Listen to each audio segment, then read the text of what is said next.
کاروبار بند ہو گیا, کام ہی کوئی نہیں ملتا تھا, میری بیوی ناراض رہنے لگی. ہلکا ہلکا تو اس نے مجھے کہنا شروع کیا, پھر جلال میں آ گئی, اور ایک دن مجھے کہنے لگی اگر آج نانا کچھ لے کے آئے تو بچے لے کے میکے چلی جاؤں گی. آپ فرماتے میں بڑا پریشان ہوا, نکل گیا فجر پڑھ کے کام کی تلاش میں. میں نے ظہر تک تلاش کیا لیکن مجھے کام نہ ملا. آپ فرماتے ہیں نہر فرات کے کنارے تپتی ہوئی ریت پہ میں بیٹھا تھا تو میرے دل میں خیال آیا, بندوں کی مزدوری نہیں ملتی تو آج اللہ کی نہ کر لیں, آج اللہ کی مزدوری نہ کریں. آپ فرماتے ہیں میں نے گرم ریت سے تیمم کیا, وضو کیا وہیں فرات, اور گرم ریت پہ کپڑا بچھایا تو نفل پڑھنے شروع کر دی. زور سے اثر تک نفل پڑھے, زور سے. چلے میں ایک دعا کرتا ہوں, آپ آمین کہنا. اللہ کرے کہ ہم مغرب کے بعد والے نفل پڑھنے شروع کر دیں. نبی کریم سید عالم صلی اللہ تعالی علیہ وآلہ وسلم کے غلاموں کا حال دیکھے, عبادت کا حال دیکھے. فرماتے ہیں میں نے کہا اللہ کی مزدوری کرے, زور سے اثر تک نفل پڑھے گرم ریت پہ. اور جب اثر ہوئی نا تو میں نے اپنے رومال میں نا تھوڑی سی ریت باندھ لی. گھر کی دیواریں چھوٹی چھوٹی تھی. میں نے کہا بیوی نے دیکھا نا خالی ہاتھ آیا ہے تو اندر سے شور کرے گی, ہم سائے بھی سنیں گے. تو چلو جب دیکھے گی نا رومال میں کچھ ہے, حوصلہ کرے گی, جب اندر جاؤں گا تو سمجھا لوں گا. آپ مسکرا رہے ہیں نا ہلکا ہلکا, اس کا مطلب ہے ان باتوں میں کافی صداقت ہے.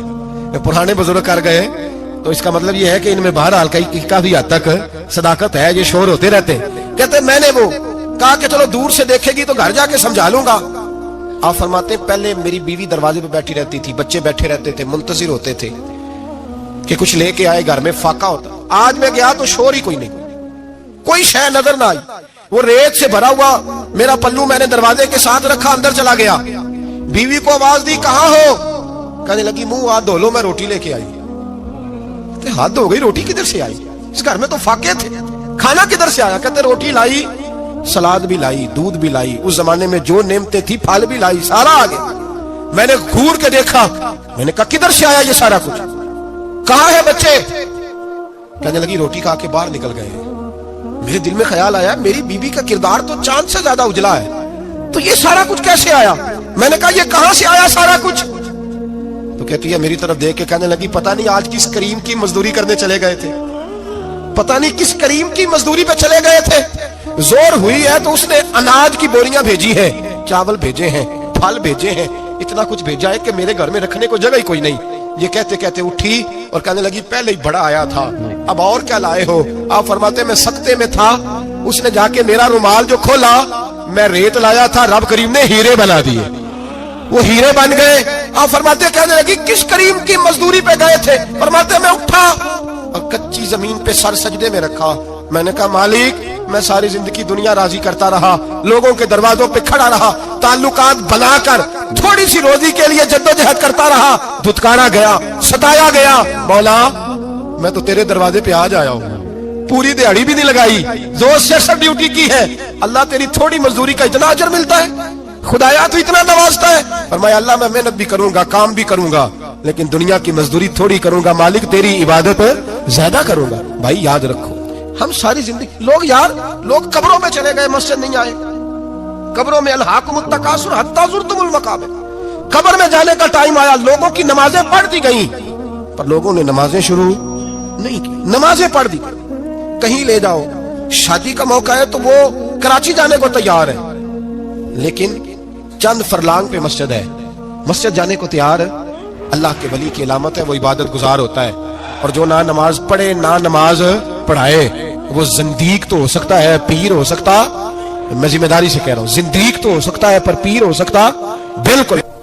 وہ کہتا ہے میں تکبر کرنے والوں کو پسند نہیں کرتا, وہ کہتا ہے فسادی پسند نہیں ہے, وہ فرماتا ہے کہ راہوں میں کجی کرنے والے پسند نہیں ہیں, وہ فرماتا ہے کہ بدعہدیاں کرو گے تو میں صبح قیامت تم سے سوالات کروں گا. اللہ تبارک و تعالیٰ بہت ساری چیزوں کو ناپسند کرتا ہے, ناراض ہو جاتا ہے. بلکہ نبی پاک صلی اللہ تعالی علیہ وسلم نے فرمایا تم بات کرتے کرتے کوئی ایسا جملہ بول دیتے ہو کہ رب اتنا ناراض ہوتا ہے کہ تمہیں پتہ بھی نہیں ہوتا, تمہارے لیے جہنم کا فیصلہ کر دیتا ہے. اس لیے پہلے تولو پھر بولو, خود اپنے لفظوں کی تو تم پہرے داری کرو نا کہ میں کیا کہہ رہا ہوں. کوئی ایسا جملہ, کوئی ایسی بات, وارث شاہ مان کری نہ وارثہ نہ, کوئی ایسی بات نہ تمہاری زبان سے نکلے. اور حضور یہ بھی فرماتے ہیں کہ اس کا دوسرا پہلو بھی ہے. بعض اوقات تم بات کرتے کرتے ایسا جملہ کہتے ہو وہ اتنا راضی ہوتا ہے کہ تمہارے لیے جنت کا فیصلہ فرما دیتا ہے.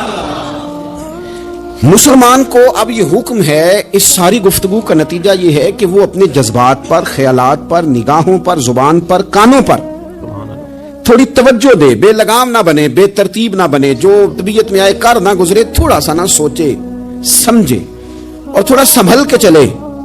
کبھی ان کاموں کی طرف نہ جائے جن سے رب ناراض ہو جاتا ہے، ان کاموں کی طرف بڑھے جن سے اللہ راضی ہوتا ہے.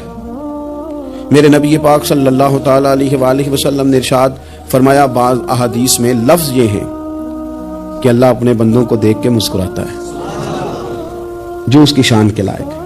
جس ترتیب سے ہم مسکراتے ہیں، جس ترتیب سے ہم روتے ہیں، جس ترتیب سے ہم کسی بات کا اظہار تشکر کرتے ہیں، خدا ان باتوں سے پاک ہے. اب بہت ساری حدیثوں میں آیا کہ وہ مسکراتا ہے، تو کیا مطلب ہے مسکرانے کا؟ تو علماء تفسیر نے لکھا ہے مسکرانے کا مطلب یہ ہے کہ وہ بڑا ہی راضی ہوتا ہے اپنے بندے سے، بڑا راضی ہوتا ہے. یہ مطلب ایک تو مسکرانے کا مطلب یہ کہ وہ بڑا راضی ہو گیا، بڑا راضی ہو گیا، وہ مسکرا دیا اپنے بندے پہ. اور ایک اس کا معنی خود نبی پاک صلی اللہ تعالی علیہ وسلم نے بیان فرمایا. مسند امام احمد بن حنبل میں حدیث ہے، حضور سید عالم علیہ السلام سے صحابہ نے پوچھا، یا رسول اللہ شہید تو بڑے لوگ ہوتے ہیں، شہیدوں میں افضل کون ہے؟ تو اللہ کے حبیب علیہ الصلوۃ والسلام فرمانے لگے، وہ والا بندہ جو ڈٹ گیا تھا کافروں کے مقابلے میں، وہ ہلا نہیں، پوری طرح ڈٹ کے جو لڑا وہ شہداء میں افضل ہے. حضور فرماتے ہیں وہ جنت کے بالا خانوں میں سیر کرے گا اور رب اسے دیکھ کے مسکرائے گا، رب اسے دیکھ کے مسکرائے گا. اللہ تعالیٰ مسکراتا ہے اسے دیکھ کے. اور اگلے جملے میں حضور نے وضاحت کر دی، فرمایا جب رب دنیا میں کسی پر مسکراتا ہے نا تو اس کا معنی یہ ہے کہ قیامت میں پھر اللہ اسے حساب کوئی نہیں لے گا. جس پر اللہ دنیا میں مسکرا دیا اس سے کوئی حساب، تو وہ کام ڈھونڈنے چاہیے نا جس سے اللہ مسکرائے. ویسے کبھی ہم ایسا کرتے ہیں کہ نہیں کہ کسی کو راضی کیا جائے؟ یہ کام ہم کرتے ہیں کہ ہماری کمپنی کا جو سربراہ ہے وہ ہم سے راضی رہے، جس ادارے میں ہم پڑھاتے ہیں اس ادارے کا بڑا ہم سے راضی رہے. یہ کرتے ہیں ہم، اس کے لیے کچھ نہ کچھ ہیلے بہانے ہم کرتے ہیں. برادری، قبیلہ، علاقہ، بستی، لوگ کسی طریقے سے ہمارے ساتھ مطمئن رہیں، کرتے ہیں نا یہ سارے کام. اس میں تھوڑی مشکل بھی ہمیں آتی ہے لیکن کرتے ہیں. کیا کریں، گھر میں بھی کئی دفعہ ایسا ماحول بنانا پڑتا ہے. چلیں ایک اور میٹھی مثال دیتے ہیں، زیادہ سمجھ میں آئے گی. چھوٹا بچہ خوش رہے، آپ اس کے لیے محنت نہیں کرتے، وہ چھوٹا ہے اس کو خوش کرنا فرض ہے ابا پہ، لیکن وہ کہتا ہے کہ میں نے موٹر سائیکل لینا ہے.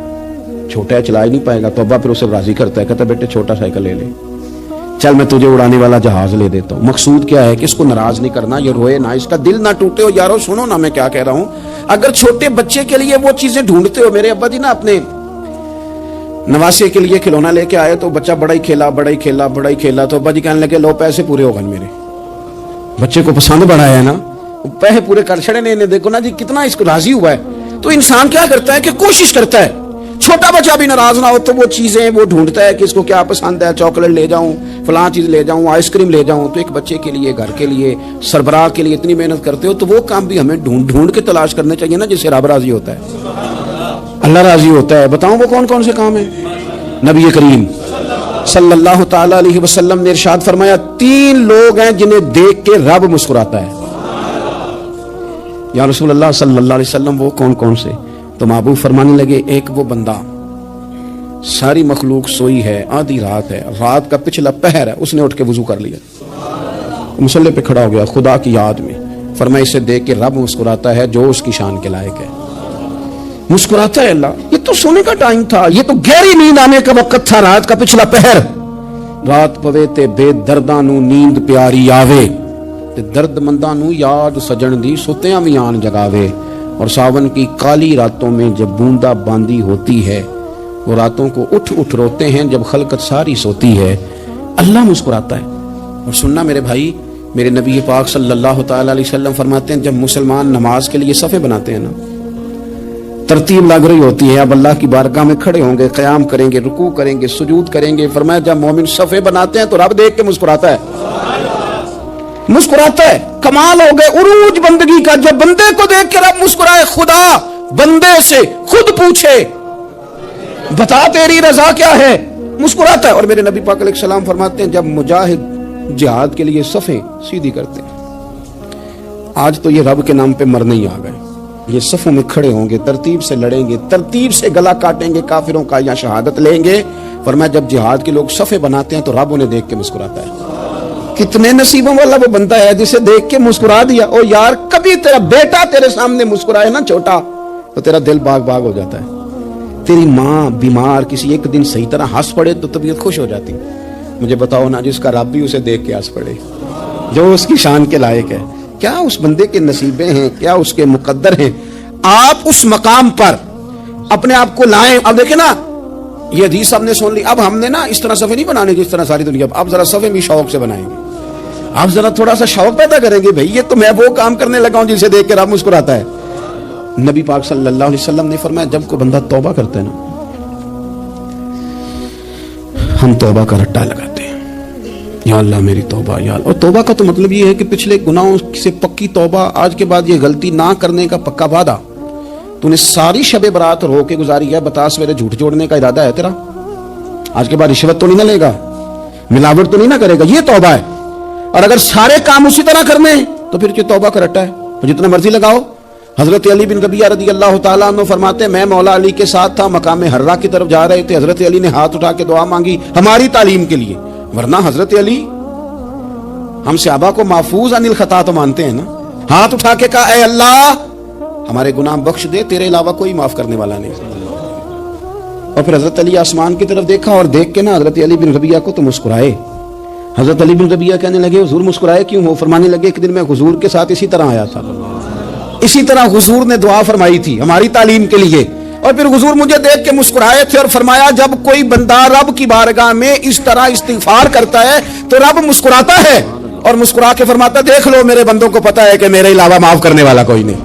انہیں پتا ہے, تم اس کی بارگاہ میں رجوع تو لاؤ, آؤ تو صحیح دو آنسو لے کر.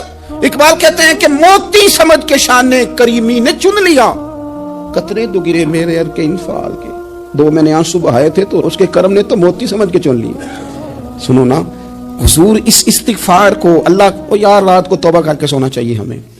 کچھ غلطیاں ہم کرنا نہیں چاہتے پر ہم سے ہو جاتی ہیں, کچھ دل ہم توڑنا نہیں چاہتے پر وہ ٹوٹ جاتے ہیں, ہماری مجبوری ہوتی ہے ٹوٹ جاتے ہیں. رات کو اس کی بارگاہ میں ہاتھ باندھ کے کشکول طلب دراز کر کے خوب استغفار پڑھنا چاہیے کہ مالک بندے ہیں نا کیا کریں, نفس کا ساتھ ہے, دنیا کا ساتھ ہے, خواہشات نفسانیہ, مالک معاف کر دے. درد سے توبہ, رسم نہ ہو, کہانی نہ ہو, لفظ نہ ہو, جملے نہ ہو, اور جناب ایسے لوگوں کے بیچ بڑے ہاتھ باندھ کے اور بڑا کوئی ضرورت نہیں. آپ اکیلے اپنی چارپائی پہ بستر کے اندر منہ دے کے بھی درد سے کہیں گے نا معاف کر دے تو وہ تو مہربانی بڑا ہے. میرے نبی پاک صلی اللہ علیہ وسلم مثال دیتے ہیں, فرمایا ایک آدمی صحرا میں جا رہا, صحابہ سے حضور خطاب کر رہے ہیں, فرمایا ایک آدمی صحرا میں جا رہا تھا, اس نے اپنی اونٹنی پہ کھانا پانی پیسے ہر چیز رکھی ہوئی تھی. صحرا تھا بہت بڑا, درمیان صحرا کے گیا تو تھوڑا سا سستانے کے لیے آرام کرنے کے لیے